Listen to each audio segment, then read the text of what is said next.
So it feels like it has been a full year that we have been talking about all these top-level free agents that will make their decisions next week, Kawhi and Kyrie and all of these guys. But Jalen has a little starting five here of guys who might be a little bit under the radar, but who could make a difference. And we call this, of course, Streets is watching. I like that. You could have said Streets are observing if you wanted to. Perhaps. I'll do a segment later.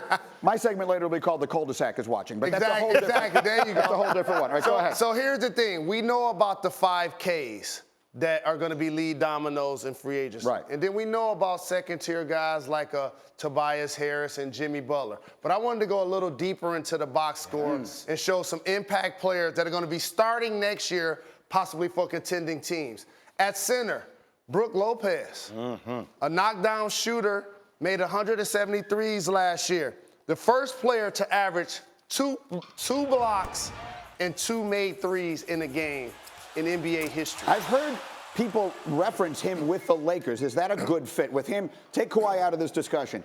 Put him and Anthony Davis and LeBron. That's a good fit, right? Pick and roll. Anthony Davis rolls. He comes behind the action. LeBron throws it behind the back, and he knocks down a lot of threes. I like that. At number 4, put some respect on this guy's name, Julius Randle. I'm looking at you, Enes Kanter. The same stats that Zion averaged in college, he averaged last season in the NBA. Yep. And people underestimate the fact because when you play in a large market, it happens in dog years. He's still only 24 years old, okay? One of 9 players in the league that averaged 20 and 8 last year. Only 9 players were able to achieve that. The book on him is he's not a good defender, right? And it's almost an understatement. Correct, but all players have strengths and weaknesses. Correct. Unless So you're LeBron James. He's a difference-making offensive player. Okay. Absolutely. How about number 3 at small forward?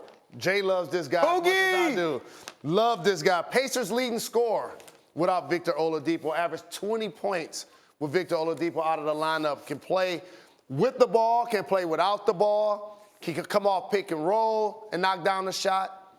Can come off a down screen and make a shot. And underrated toughness. He's not the best defender, but he'll compete on that side of the ball, and he'll sneak and dunk on you, too, if you're not paying attention. I really like his game. Yes, no, I like this. I really like his game.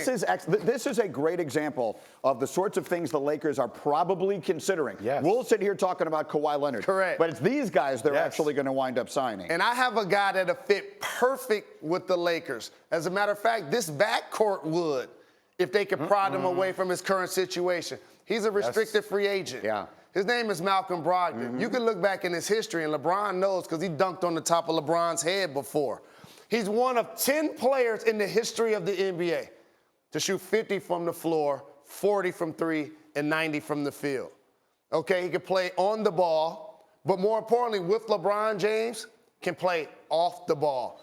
Be a lockdown defender in the Western Conference because every night, guards are coming, Jay. Mike Conley just got traded to Utah. You got Dame Lillard. You got Steph Curry. You got Russell Westbrook. He's the kind of guy that's a lockdown defender. Oh, and at number 1, since we're talking about defense, this guy made himself into a player. Chi-Town's own, Patrick Beverley. Yes, sir. And we talked so much about the Clippers and how they ascended last year, where here's a guy, he's known for his defense, he's a 40% three-point shooter.